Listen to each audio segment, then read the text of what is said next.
Hello, and welcome to another broadcast with Gian. Watching this program, you are going to be inspired, challenged, and enlightened. Now, let me introduce to you our host, Gian. Let's suppose you are with somebody, whether it's in your home or somebody else's home, and they say, "Will you help me to fix this meal?" for example. And then you say, "Sure, why not?" And then they give you some tomatoes and they give you a knife. They say, "Can you please chop it?" "Sure." And then you take the knife and something is not right. You're thinking, "What's wrong with this knife? Is the tomato?" Tomatoes are soft. But if you have a rusty knife, a knife that is not really ready to cut, is not sharp, or is not in good shape, there is no way you're going to do a good job.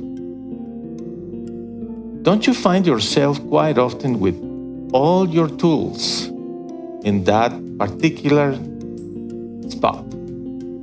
It doesn't matter what is what you do. Whatever you do today, you use tools, correct? I want you to think of the importance of having all your tools ready to go.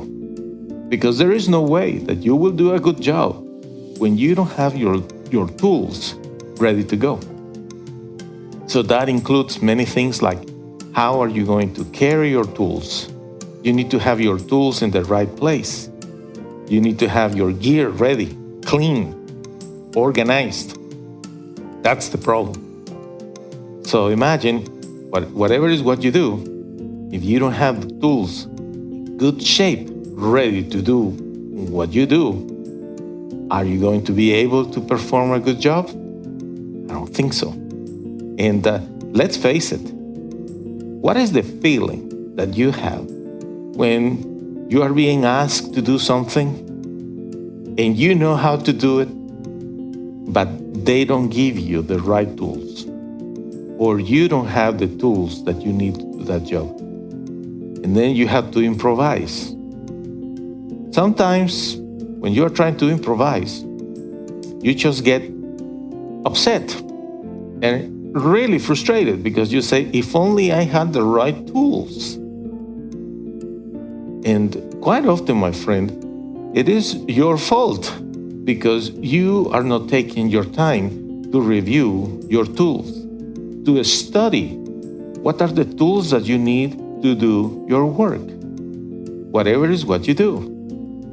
Whether it's in the house, a housewife with all the stuff in the kitchen or laundry or whatever, or somebody that works in construction, somebody that works with mechanics, somebody that works with computers. Everybody needs to have tools today, but those tools need to be ready. And it's your responsibility to make sure you have the right tools. Now imagine, it is not just a job, a regular job that you're gonna do, but you have to travel, even if it's for 15 minutes or 2 hours or 2 days, to a destination where you are going to be doing this particular job. And everybody trusts you because they know the quality of work you do.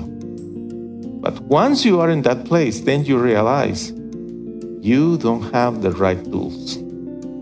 Whose fault is that? Are you going to tell me it's your supervisor or the customer or whomever in the house? No, my friend. Your job is not just to perform that thing that you are good at. Your job is to prep right. And in order to prep right everything, you need to review your tools. What's the solution for such a thing? I'm going to give you a very simple advice that will help you. Prepare a list of your tools. It's a simple checklist. And you're going to put tool number 1, this. Tool number 2, this. And you name it and list it one at a time. And then a little square where you are going to do a checklist. Simple, right? When you are paying attention to that, then is when you are going to become more and more efficient. When you become more and more efficient, two things are going to happen to you. The first one is that you're going to do your work faster. Trust me, you are going to become pretty efficient in that matter. Therefore, you will have more time available for other things.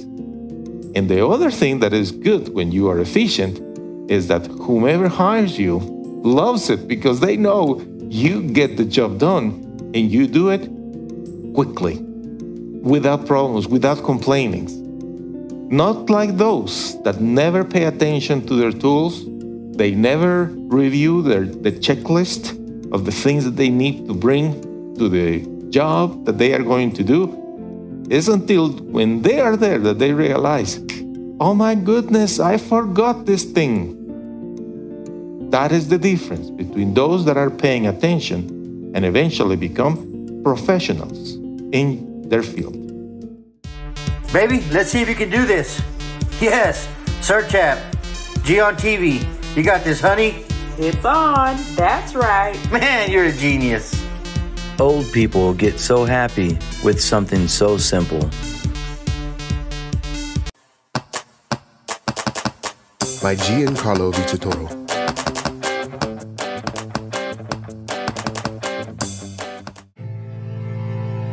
I know you have suffered, but what if you would have never met your mom because she died giving birth to you? That's the beginning of Simon's story. Then Simon's father died when he was only 15 years old. He was sent to a foster home where he was bullied, humiliated, and there was no one to protect him. But Simon decided to find a way to get his revenge by studying and becoming good at sports. He won a scholarship, and soon he started his own business, Simon's Yardwork. Mean people were envious of his success, but one day, Simon met and fell in love with Jackie. They were happy until the FBI arrested Simon due to clues that incriminated him with several murdered people. Will Simon end up in prison? Don't miss the outcome of this story, The Best Revenge, the musical that will inspire everyone to pay good for evil. Go to mygiancarlo.com to purchase The Best Revenge on audio and video.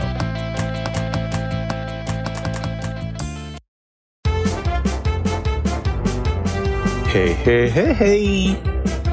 That's all, folks. Time to go home. Ciao.